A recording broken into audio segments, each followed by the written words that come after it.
안녕하세요. 남편을 쫓아낸 30대 여성입니다.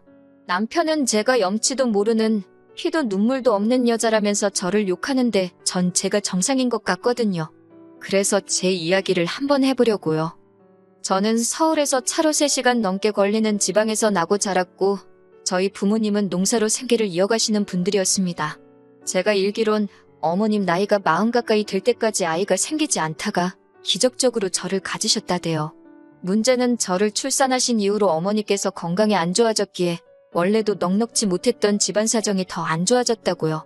하지만 저희 부모님께선 당신들 능력이 닿는 선에선 저에게 최선을 다해주셨고 그래서 저도 더 앞바리처럼 열심히 살았네요.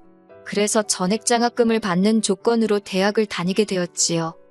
하지만 등록금을 제외하더라도 서울에서 대학 생활을 시작하니 기숙사비부터 시작해서 정말 숨쉬는 거 하나하나가 다 돈이더라고요. 게다가 나중에 알게 된 게 기숙사가 오히려 근처 고시원보다 비싸더라고요. 그래서 1학년 2학기엔 바로 사는 곳을 고시원으로 옮겼네요. 사실 당시 이미 저희 부모님은 두 분 다 환갑에 가까운 나이셨기에 가능한 경제적인 부담은 드리고 싶지 않았거든요. 그래서 일주일에 과외만 4-5개를 하며 돈을 벌었어요. 정말이지 학교와 과외, 그게 제 생활의 전부였지요. 그렇게 살다가 대학교 3학년이 되었을 때 군대에서 전역한 지금의 남편으로부터 고백을 받았습니다. 연애는 생각해본 적도 없었고 관심도 없었기에 단칼에 거절을 했지만 남편은 몇 번이고 저에게 들이대길 반복하대요. 10번 찍어 안 넘어가는 나무 없다더니 저도 그런 나무였던 모양입니다.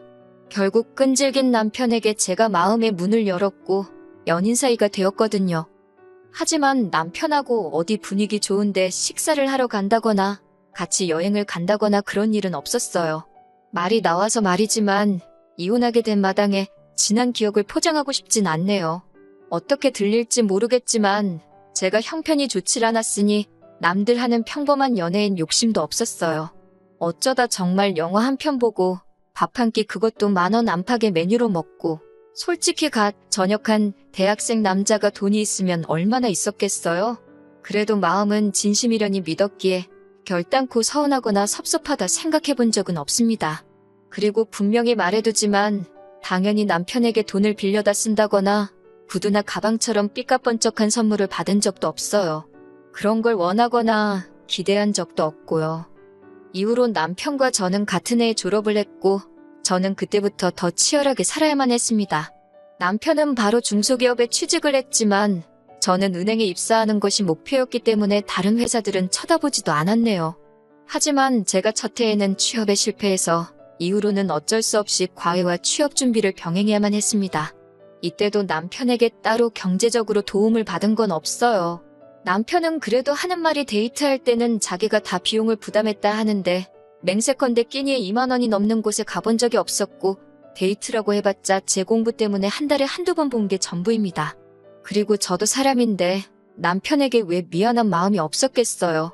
혹시라도 좋은 사람이 생기면 언제든 떠나도 좋다고 했습니다. 가는 사람 붙잡고 오는 사람 다 받아줄 만큼 녹록한 인생이 아니었으니까요. 아무튼 1년간의 사투 끝에 결국 저는 제가 원하던 은행에 취업하게 되었습니다. 비로소 제 인생도 조금의 안정을 되찾는구나 싶었지요. 은행에 들어가고자 한 건 가놓고 말해서 제가 뭐 직업적 사명 그런 게 있던 건 아닙니다. 단순히 타 직종에 비해 연봉이 높았고 처우도 좋았기 때문이에요.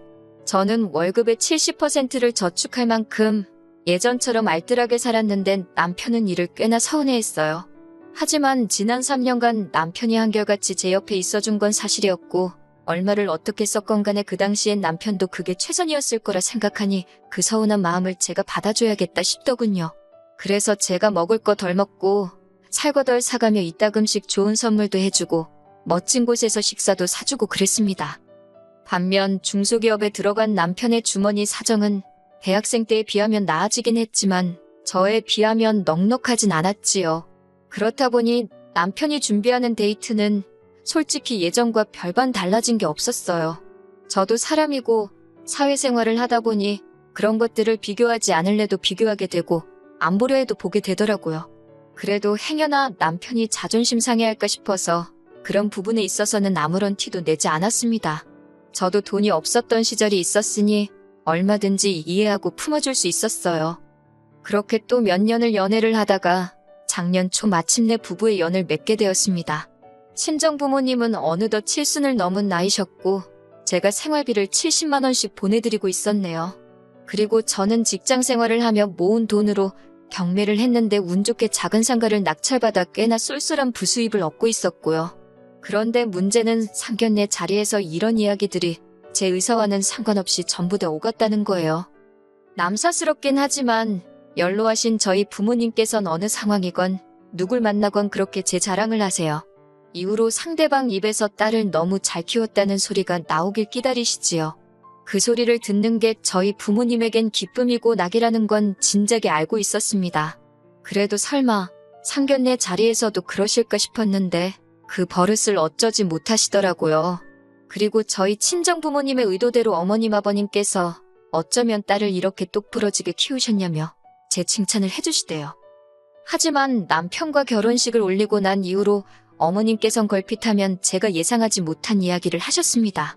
처음에 들었던 황당한 말은 친정에 보내는 생활비 부분이었어요. 남편을 통해 말씀하시길 며느리도 자식이란 말이 있듯이 저에게는 시부모도 부모가 아니냐며 이제 어머님 아버님께도 친정에 보내는 것과 똑같은 액수를 보내달라셨다고요. 어이가 없어서 왜 이런 이야기를 나에게 전하냐고 남편에게 물었습니다. 당신 선에서 깔끔하게 정리했어야 하는 거 아니냐니까 한다는 말이 혹시나 했다나요. 황당했던 저는 남편더러 결혼 전에 양가 부모님께 하는 건 각자 알아서 하기로 이야기가 잘 된 줄 알았는데 아니었냐고 따졌어요. 그랬더니 남편이 계속해서 한다는 말이 예외도 있을 수 있는 거 아니냐입니다. 뻔뻔한 남편의 태도에 예외 같은 건 없다고 어머님 아버님께 생활비를 그토록 드리고 싶으면 당신 월급으로 해드리라고 덧붙였네요. 그런데 그 말을 들은 남편이 갑자기 저더러 자기 월급이 적다고 지금 무시하는 거냐며 버럭하대요. 당황한 제가 그게 무슨 소리냐니까 자기 월급으론 시댁에 용돈 드릴 상황이 못 되는 거 뻔히 알지 않냐면서 큰 소리를 내는 거예요. 그래서 그러면 못 드리는 거지 왜 나한테 짜증이냐고 저도 지지 않고 받아쳤네요. 사실 남편이 중소기업에 들어간다 했을 때 제가 말렸어요. 아직 젊은 나이인데 뭐가 급해서 그러느냐고 같이 취업 준비하자고 제가 도와주겠다고 얼마나 오래 설득을 했는지 모릅니다. 하지만 남편은 이제 공부라면 지긋지긋하다면서 책은 쳐다도 보기 싫다더군요. 그러더니 그냥 아무데나 가버린 거예요. 이후로도 제가 이직 생각은 없냐? 한번 관심 좀 가져봐라. 저 정말 노력했습니다. 그런데 사람이 욕심이 안 난다는데 옆에서 제가 뭘 어떻게 해주겠어요. 이후로 제가 아무래도 은행에 있으니까 남편 돈 관리에도 도움을 주고 싶었어요. 그래서 좋은 상품이 나오면 알려주고 아무튼 제 딴에는 할 수 있는 배려는 다 했는데 그럴 때마다 걱정 말라고 자기가 알아서 잘하고 있다던 사람이 바로 제 남편이에요. 그런데 막상 결혼하자 이야기 나오고 집 알아보기 시작하니까 겨우 5천만 원 모았더라고요. 저는 남편의 2배가 넘게 있었고요. 게다가 연봉도 남편의 2배였으니 솔직히 이런 것만 보면 아마 모르는 사람은 그런데 뭐하러 결혼했냐. 네 팔자 네가 꼰 거다 할 겁니다. 그런데 제가 정말 돈이 없던 시절엔 그나마 떡볶이라도 돈가스라도 사줘가며 절 응원해준 사람이 남편이었잖아요. 그러니 당장 가진 게 얼마 없다고 헤어지자 할 순 없었네요. 결국 제가 모은 돈에 제가 대출을 받아서 집을 마련했고 남편은 자기가 모은 돈으로 저희가 같이 타고 다닐 거라며 차를 뽑대요. 집은 당연히 제 명의로 했는데 남편이 너무 서운하다 해서 차는 당신 명의로 하라 했습니다. 그랬더니 또 불공평하다고 어쩌고 저쩌고 그 일로 한번 크게 싸우면서 돈 관리는 각자 하자고 이야기가 된 거였어요. 명절이나 양가 경조사에 들어가는 돈도 알아서 하자고 말이 나왔고요. 그런 일이 있었는데도 불구하고 남편이 아무렇지도 않게 시부모님께서 생활비를 받고 싶어 하신다는 이야기를 저에게 전했으니 제가 얼마나 짜증이 났겠어요. 2번 다시는 나한테 생활비의 시옷자도 꺼내지 말라고 아주 못을 박았습니다. 하지만 어머님 아버님의 요구는 거기서 그치지 않았습니다. 월말만 되면 상가 월세 들어오는 때 아니냐며 그렇게 외식을 하러 가자고 저를 조르셨어요. 기분 좋게 외식할 수도 있지요. 그런데 문제는 돼지갈비나 뭐 그 정도가 아니라 꼭 투프라누라던가 호텔 스시라던가 값 나가는 음식만 드시려고 하는 거예요. 정작 제 친정부모님은 멀리 사시니 식사 한번 같이 하기도 어려운 상황이었는데요. 그래도 결혼 초기에는 호텔에서 한 번도 안 드셔보셨다 하니까 이참에 한 번 사드리자는 마음으로 몇 번 모시고 갔습니다. 그랬더니 한 번은 하시는 말씀이 이런 밥에는 몇십만 원씩 쓰면서 생활비는 왜 못 준다는 거냐고 물으시더라고요. 남편도 그 자리에 있었는데 저를 보더니 씩 웃기만 할 뿐이었지요. 순간 화가 난 제가 그래서 이런 식사도 오늘로 마지막이라고 말씀드릴 참이었다 했습니다. 호텔에서 양식, 중식, 한식, 일식 다 드셔보셨으니 이제 충분하지 않냐면서요. 그리고 이후로 외식 이야기를 꺼내실 때면 저는 업무를 핑계로 빠졌고 남편만 보냈습니다. 그럼 웃긴 게 드시는 게 탕수육에 짜장면이라던가 닭 한 마리라던가 10만 원이 안 넘는 메뉴들 뿐이었지요. 하지만 제가 이혼을 결심하게 된 사건에 비하면 여기까지는 애교 수준에 불과합니다. 작년 여름이었어요. 제가 세를 준 상가 세입자가 사정이 생겨서 폐업을 한다고 하더라고요. 마음이 좋지 않았지요. 저도 돈 벌자고 세를 준 입장이긴 했지만 세입자도 돈 잘 벌고 그래서 저도 월세 받는 게 좋지 세입자야 죽던 말던 월세만 받으면 된다. 제가 그런 사람은 아니거든요. 그래서 그냥 마지막 달 월세는 안 주셔도 된다고 했어요. 그런데 며칠 뒤 어머님이 저더러 이야기 좀 하자며 제가 일하는 은행 앞으로 찾아오셨더군요. 남편도 같이요. 그렇게 어색하게 셋이 카페에 갔는데 어머님이 먼저 남편한테 상가 이야긴 들었다며 저더러 마음씨가 참 착하다고 어색한 칭찬을 하셨습니다. 참고로 저희 어머님이랑 저는 앞에 언급한 사건들과 그 외에도 밝히지 못한 여러 가지 일련의 크고 작은 일들로 사이가 많이 틀어진 상황이었어요. 남편은 중재는커녕 어머님과 제 사이를 왔다 갔다 하며 서로의 화만 더 키우는 인간이었고요.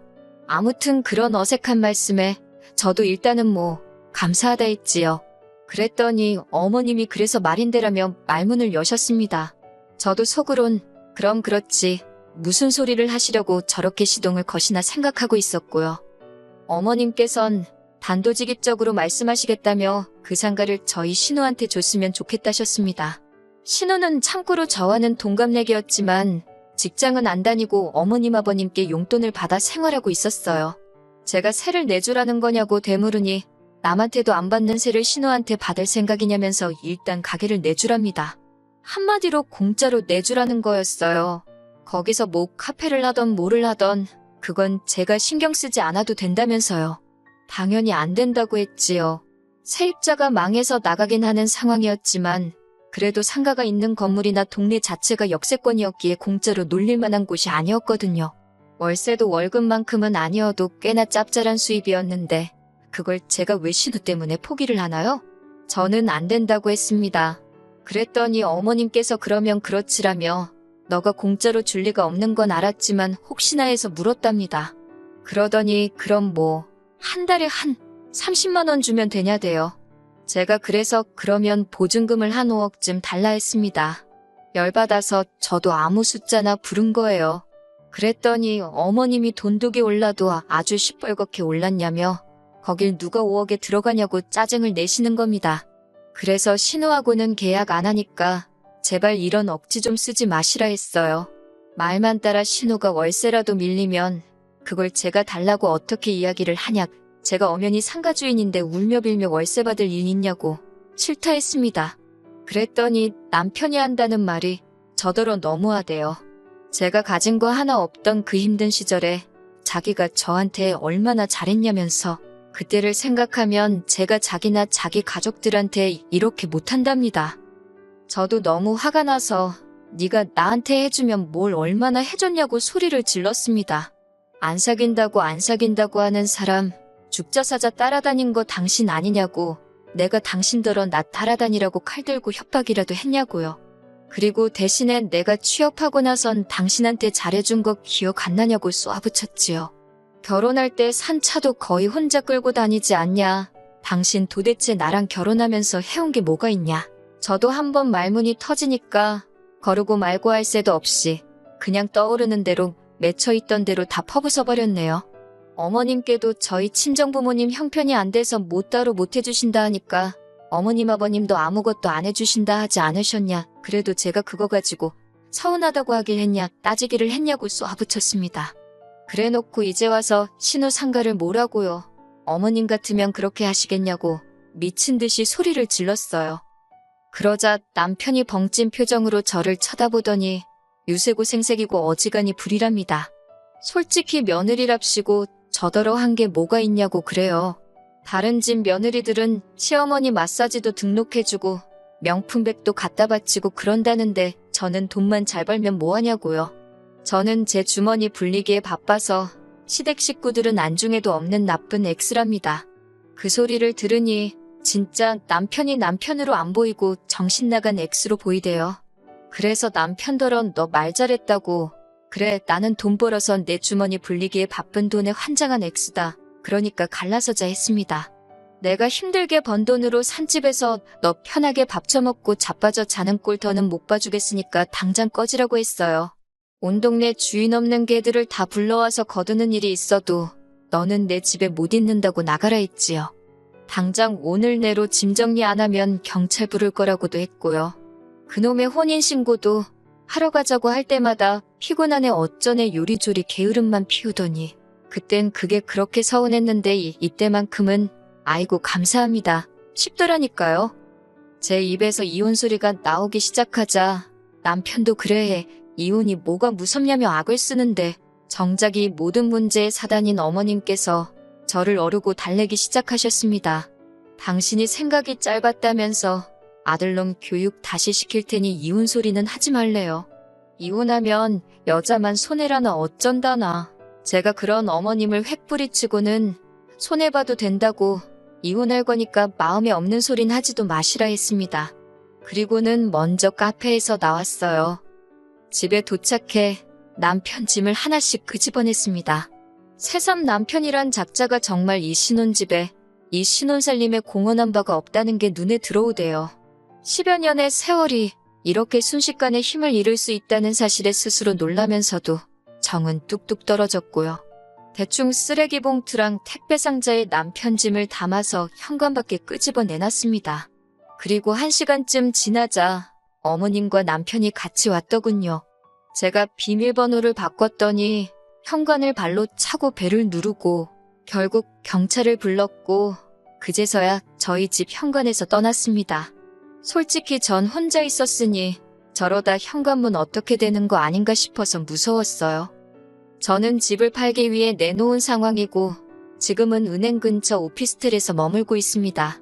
남편은 하루에 12번도 미안하다 했다가 저더러 나쁜 엑스라 했다가 솔직히 무서워요. 요새 제정신 아닌 전남편, 전남친들이 많잖아요. 당분간은 조심하고 다녀야겠다는 생각뿐이네요.